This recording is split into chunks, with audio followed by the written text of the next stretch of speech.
Olá, gente. Eu sou o pastor Lauro Rossini Otonicar, sou membro da Ordem dos Pastores Batistas do Brasil. Minha formação acadêmica conta com bacharelado em teologia e mestrado em educação cristã. Digo isso para dar sentido ao afirmar que os temas sociais, políticos e religiosos que trato são do ponto de vista de uma ética cristã. O tema que eu vou discorrer é: Nietzsche afirma que filólogos e médicos são anticristãos. O apóstolo João, no seu Evangelho, capítulo 8, descreve que quando o diabo mente, fala do que lhe é próprio, porque é mentiroso e pai da mentira.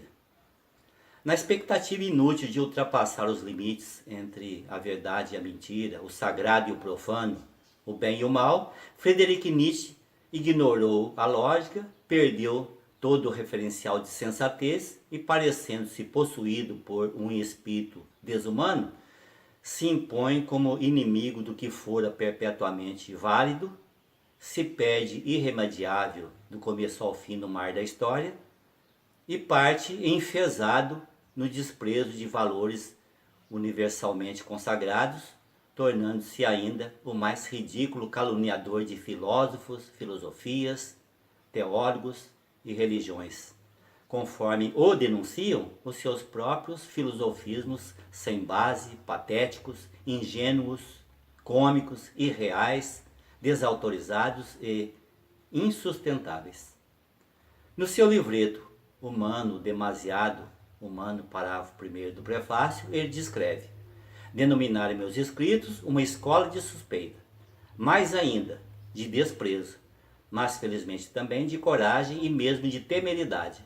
De fato, eu mesmo não acredito que alguém tenha olhado para o mundo com uma suspeita tão profunda, e não apenas como ocasional advogado do diabo, mas também para falar teologicamente como inimigo e litigante de Deus. Na verdade, Nietzsche viveu delirando nos impossíveis e aventurando-se nas grandezas inabarcáveis, sem o mínimo de pudor. Por exemplo, quando tenta, com muitas falácias, desconstruir a ética do cristianismo, que se fundamenta na Bíblia, que conta com 6 milênios de história.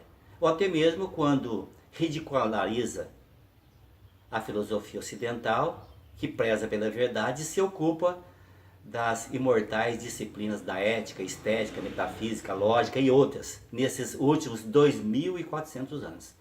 Acontece que Nietzsche quis ir longe demais e não chegou a lugar algum, mas fez fama, porque no mundo há muitíssimos homens exatamente da mentalidade dele, ou seja, fregueses para toda a gama de mercadorias, consumidores para todo estilo de entorpecentes, adeptos para toda espécie de líderes, sonhadores para toda sorte de ilusões e influenciáveis para todo teor de filosofismos.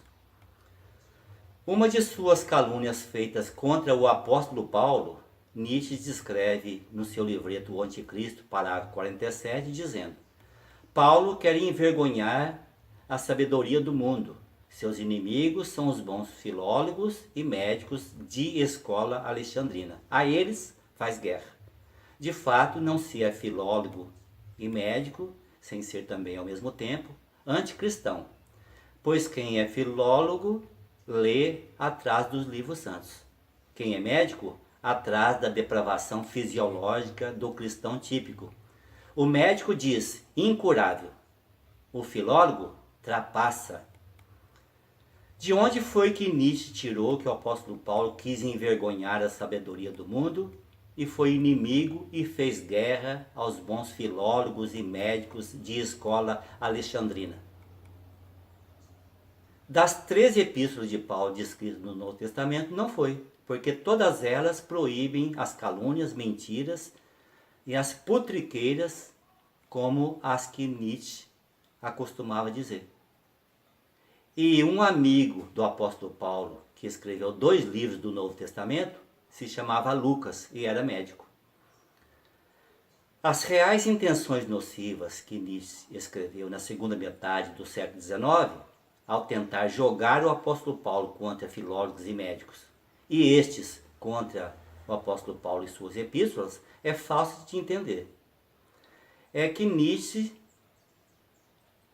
queria atrair profissionais de influência, tanto para adotarem o estilo de vida fantasioso dele, como para envolver líderes no disseminar de graça o seu ateísmo e filosofia ilusiva. Prova disso é o quanto as universidades de todo o mundo estão contaminadas com o filosofismo nietzschiano, ao torcer as cabeças de alunos, diretores, professores e profissionais liberais de toda a classe, a que fizessem a jogada de mestre de Nietzsche, ou seja, a de combater principalmente os fundamentos da filosofia ocidental, os princípios do direito romano e as doutrinas do cristianismo, ao passo que confiassem exageradamente na ciência, negassem a metafísica e os propósitos de Deus e ainda alavancassem a subversão ideológica socialista, marxista, ateísta por todos os segmentos da sociedade. Ao puxarmos as máscaras de Nietzsche, pretendemos, primeiro, que os ascéticos, agnósticos, indiferentes e ateus revejam suas posições quanto às recompensas ou consequências, sejam essas posições derivadas ou não do fundamento do mestre ou filósofo cujos ensinos resolveram seguir.